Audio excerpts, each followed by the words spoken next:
Thomas Mitchell had been wiping down the same hallway for 23 years. His weathered hands moved the mop in steady, practiced circles across the marble floors of Henderson Corporate Tower. At 52, he knew every creak in the building, every loose tile, every temperamental light switch. His dark hair, now touched with silver at the temples, was always neatly combed despite the early morning hours. Thomas took pride in his appearance, even if most people barely noticed him as he worked.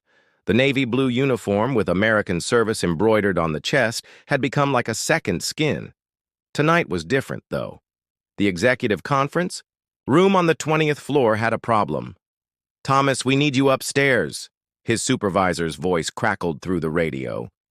"The stage light for tomorrow's board meeting is out. Can you take a look?"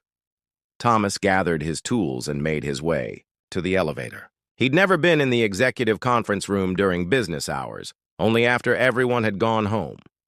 As the elevator climbed, he thought about his daughter Sarah, now 16, probably finishing her homework at their small apartment.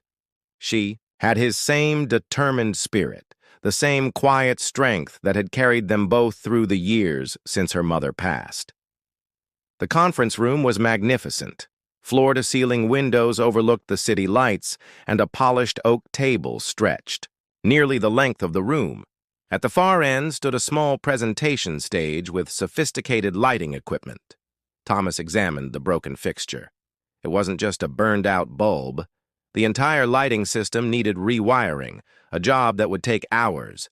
He rolled up his sleeves and began the careful work of tracing wires and testing connections.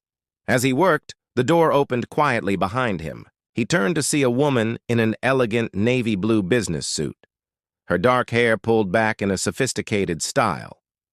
She looked to be in her early 40s, with kind eyes that seemed tired from long days. "I'm sorry," she said softly. "I didn't know anyone was still here. I'm Margaret Chen, the CEO. I just came back for some files." Thomas straightened up, a bit embarrassed. "Evening, ma'am. I'm Thomas Mitchell from maintenance.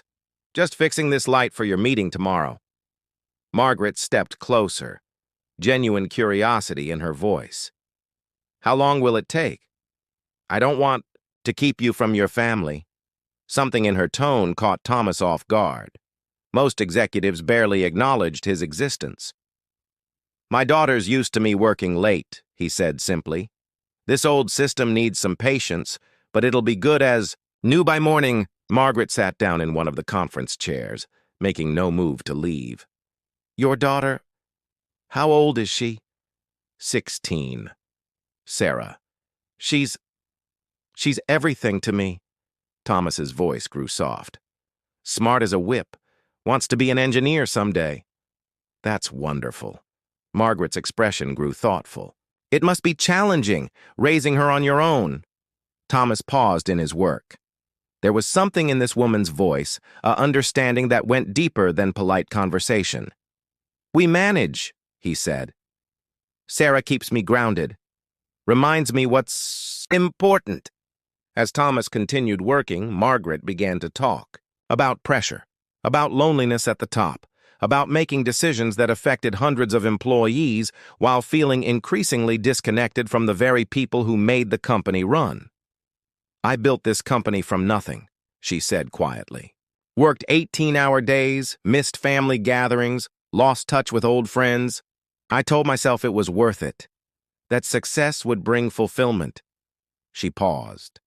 "But some nights I sit in my corner office and wonder if I've lost something essential along the way." Thomas tested another connection.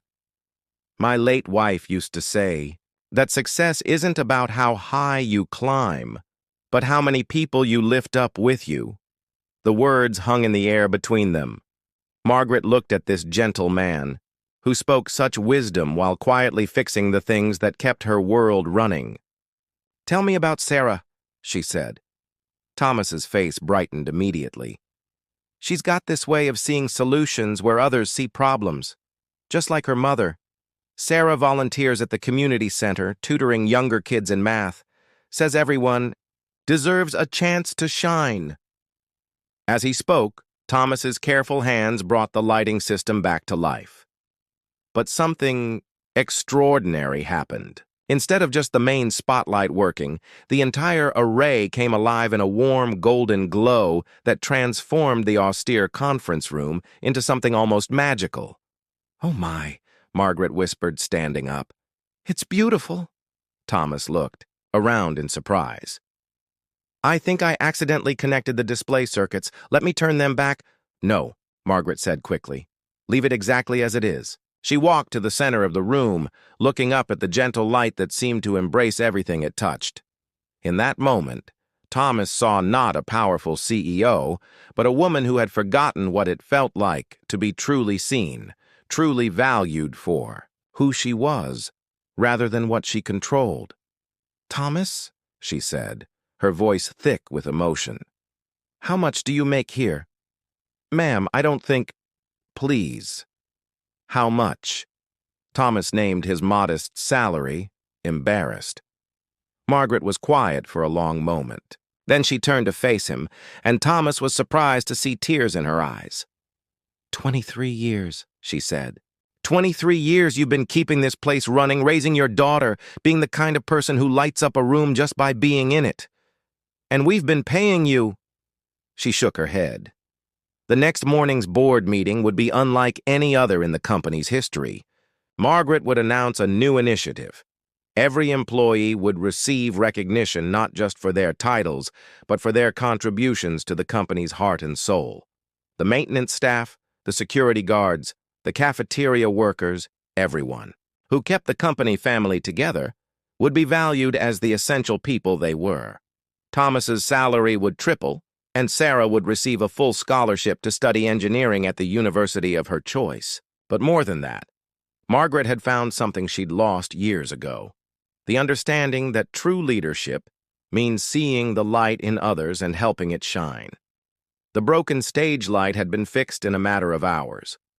But the light Thomas, kindled in Margaret's heart, would illuminate decisions and change lives for years to come. Sometimes the smallest acts of kindness create the greatest transformations.